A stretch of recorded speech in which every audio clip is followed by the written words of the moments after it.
भोजन, यह कहां से आता है? पृष्ठ 1। आज आपने अपने घर में क्या खाया था?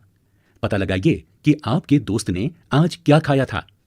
क्या आपने कल और आज एक ही प्रकार का आहार लिया था? क्या यह सत्य है कि अलग अलग समय में हम भिन्न भिन्न प्रकार का आहार लेते हैं? 1.1 विभिन्न खाद्य पदार्थ।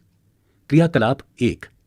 विद्यालय में अपने दोस्तों से उन खाद्य पदार्थों की जानकारी प्राप्त कीजिए जो वे पूरे दिन में खाते हैं। यदि वे विभिन्न राज्यों के रहने वाले हों तो उनसे भी यह जानकारी प्राप्त करने का प्रयास कीजिए।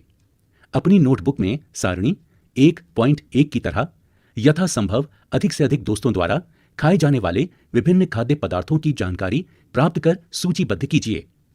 सारणी 1.1 हम क्या खाते हैं? विद्यार्थी या दोस्त का नाम, पूरे दिन में खाए गए खाद्य पदार्थ। चित्र 1.1। यहां चित्र में विभिन्न खाद्य पदार्थ दिखाए गए हैं, जैसे इडली, सांबर, चटनी, मछली और दाल। अपने भोजन में हम अनेक प्रकार की चीजें खाते हैं, जैसे चित्र 1.1। खाने की ये सभी चीजें किससे बनी हैं? पके चावल के बारे में सोचो। हम कच्चा चावल लेते हैं, उसे पानी में उबालते हैं। इसे तैयार करने में हमें दो पदार्थों या संघटकों की आवश्यकता होती है।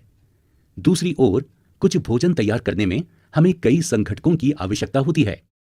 यदि हम सब्जी बनाना चाहते हैं तो हमें अलग अलग कई प्रकार की कच्ची सब्जियों, नमक, मसाला, तेल आदि की आवश्यकता होती है। क्रियाकलाप 2।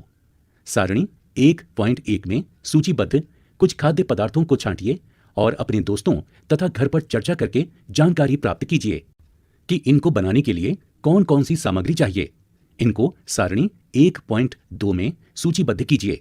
वस्तु का नाम और उसमें प्रयुक्त कच्ची सामग्री के कुछ उदाहरण सारणी 1.2 में दिए गए हैं। कुछ अन्य को इस सूची में जोड़िए। सारणी 1.2 खाद्य व्यंजन और उनकी कच्ची सामग्रियां। खाद्य पदार्थ रोटी या चपाती। कच्ची सामग्री आटा, जल। खाद्य पदार्थ दाल। कच्ची सामग्री कच्ची दाल, जल, नमक, तेल या घी, मसाले। पृष्ठ 2।